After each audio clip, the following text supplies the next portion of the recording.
Guys আমাদের এখানে দেবদা আসবে আমরা কখনো কল্পনাই করতে পারি। আসলে ব্যাপারটা খুলে যাবে। ভিডিও শুরু করার আগে তোমাদের সবাইকে জানাই থ্যাংক ইউ সো মাচ। জানি থ্যাংক ইউ বললেও ছোট হয়ে যাবে, সো তোমাদের জন্য অবশ্যই আমি স্পেশাল ভিডিও আনার ট্রাই করব।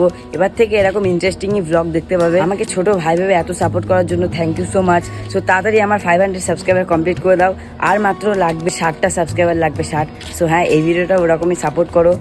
সো বেশি বেশি করে শেয়ার করো, লাইক করো, আর কি বলবো। সো গুড মর্নিং গাইস, সবাইকে ফের একবার থ্যাংক ইউ সো মাচ। সবকটা ভিডিও গাইস তোমরা এরকম ভাবে সাপোর্ট করতে থাকো আমাকে। সো আজ সকাল সকাল চলে আসছিলাম ডিম নিয়ে বেটির বাড়ি। তারপরে বেটির বাড়ি ডিম দিয়ে আসার পর দেখতে পাচ্ছ আমরা সবাই মাঠে এসে আড্ডা মারছিলাম। তখন এদিকে হট করে একটা হেলিকপ্টার যাচ্ছে। তারপরে গোসল টোসল করে আমি চলে যাচ্ছিলাম জুম্মার নামাজ কমপ্লিট করার জন্য, যেহেতু আজকে ছিল শুক্রবার। মসজিদে এসে আমি কিন্তু জুম্মার নামাজটা কমপ্লিট করে নিই। তারপরে দেখতে পাচ্ছ আমরা ক্লাবে চলে এসেছিলাম। ক্লাবে এসে ব্যাট বল নিয়ে মাঠের দিকে চলে যাচ্ছিলাম। তারপরে কিন্তু আমার একটা ভাই বরফ পানি খাওয়ালো। তারপরে মাঠে এসে আমরা কিন্তু ক্রিকেট খেলা শুরু করে দিয়েছিলাম ম্যান ফাটিয়ে। আর বড়রা খেললেই কিন্তু ম্যাচ খেলা হয়। হ্যাঁ, সেই বরাবর আজকে কিন্তু একটা ঠান্ডা বাজি হয়েছিল 2 লিটারে। আজকে ব্লগটা কিন্তু আমি ক্যাম্পা খেতে খেতেই শেষ করছি।